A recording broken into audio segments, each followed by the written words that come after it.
Good morning, good evening sa ating mga kaigalaan dyan. Good evening, good morning, good afternoon kung saan ka man ngayon sa lupalop sa planetang Earth. So it's early in the morning today. So grabe, 7 AM pa tayo. Punta tayo ng Mandawi dahil mayroon tayong customer na i-assist natin ngayon dahil naghanap sila ng DE63 na pick up. So nandoon na sila. Alright, so papunta na ako. Bago natin puntahan, pray muna tayo. Lord God, maraming salamat po sa biyayang binigay niyo po sa amin, sa akin sa pang-araw-araw. Gabayan niyo po ako, Lord, para makapagpatuloy ako sa aking mga ginagawa. Ilayo niyo ko sa pamakan, pati na din yung mga subscribers, yung mga viewers ko, at yung mga nagpapa-assist sa akin. Gabayan niyo po sa Lord. Itong lahat ay alay sa iyo. In Jesus' name I pray, Amen. Alright, so punta kami doon sa Lasyon dahil nandun yung mga unit na ipapakita natin sa kanila, ibibinta natin sa kanila. Alright, so walang intro lang auto. Samahan niyo ako mamaya pagdating nila ma'am and sir. Alright, let's go. Alright, so nandito na tayo sa West Town, Lagun sa Cebu. So nandito yung kliyente natin naka-check in. So hintayin na natin sila lalabas. Pag nandito na sila, punta na agad tayo sa Consolacion. Alright, so ayan lang muna yung kaganapan natin for today. Hopefully makakuha sila ma'am, sila sir, at madala nila yung unit para at least happy din sila. Alright. Alright, parang sila na ata yan sir. Sila na ba yan? O parang sila na nga. O sila sir.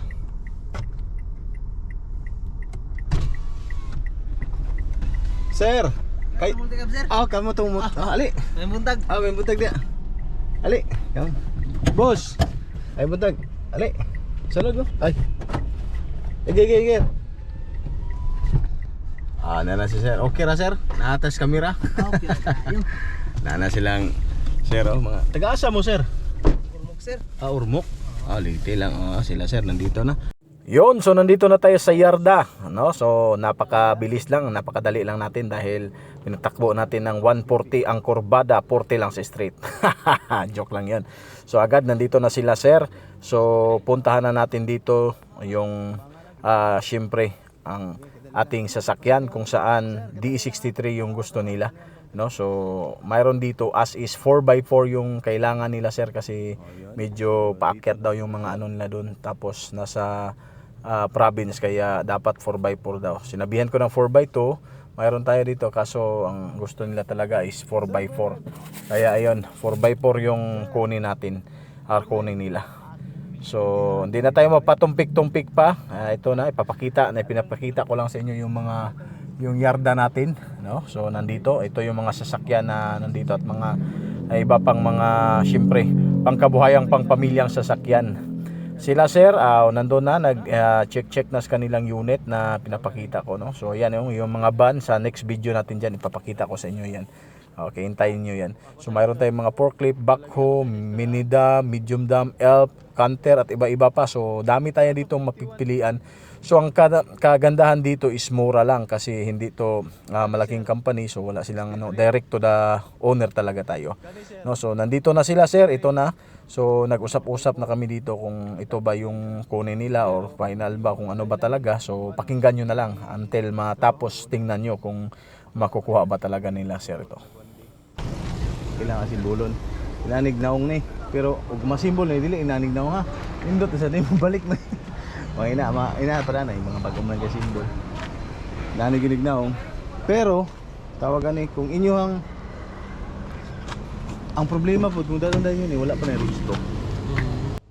So ditong part is sila sir nag-usap-usap kami kung ano ba yung mga ipapagawa nila, kung ano ba as is ba yung kunin nila or yung may pintura na, no, yung wash over na pintal, para kahit papano madali lang kasi kahit ganito hindi naman nila to agad-agad madadala kasi yung rehistro nito wala pa po. So nasa mga 1 or 2 weeks pa po yung registration bago nila madala to sa sasakyan. Kaya mas mabuti na advice ko na lang sila kung pa wash over na lang to or ano natin mas may pintura na para kahit papano konti na lang ano nilang share dito. So ito naman ay DE63 4x4, yan chine-check pa ni sir yung under chassis nito. So goods pa naman, yung trambutso lang nito parang helicopter kasi syempre hindi pa naibalik sa original. Ayan. So pero yung makina nito original pa Japan. Okay, first owner sila sir nito. Kaya ito to. Tingnan natin kung makukuha ba to ni sir, magustuhan ba nila to.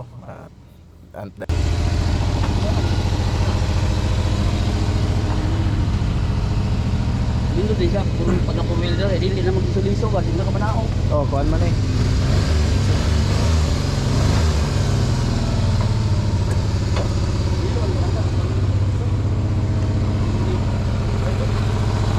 So dito na part, voice over na naman tayo kasi medyo maingay yung sasakyan at sila sir, tine-check pa nila. So mag-utol pala to si sir. So ano yun last ano yung kanyang hanap buhay, gulay yan at siyempre konsihalis yan si sir. Shout out sa inyo sir, no? Alright, so tingnan nyo mabuti talaga, tine-check niya kung talaga na bang worth it bas kanilang pera na siyempre bibilhin. No, sila naman yung mag-final decision nito. Kaya ayun, dapat talagang i-check nilang maigi.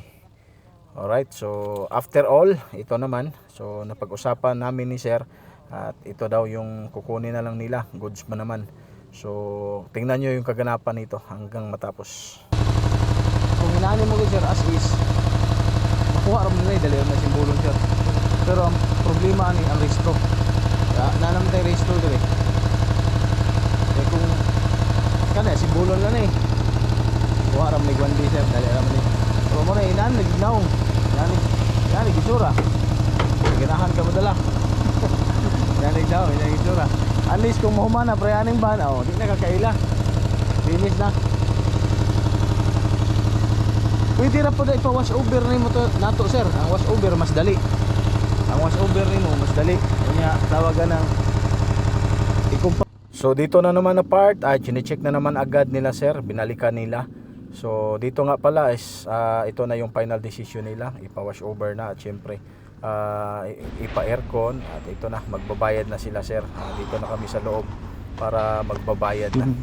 So, Nabos bimbi diri boss. check. Daming mga unit dito, dami ding mga pisa kung gusto nyo. Pero sigurado kung gusto nyo na mura lang at maganda. Mga motor sa nila, sir. 4539. Mayroon ding mga Harley Japan ba? Davidson, mga motorcycle, Isa, sir, mga motor panati kayo. Japan yan, original. No, so ito na. Ito na ang kabanata natin dahil magbabayad na sila sir. Hanggang dito na lang yung voice over natin kasi medyo ano tayo dito, no? So ito na, nakuha na nila sir sa presyuhan na mura lang at naka-aircon, wash over, tapos tawag nito, mayroon na siyang air condition, registration, no? So takbo na talaga. Alright, so hanggang sa muli na lang, maraming thank you, shout out sa iyo sir at maraming salamat sa tiwala. May God bless you as all. Bye bye.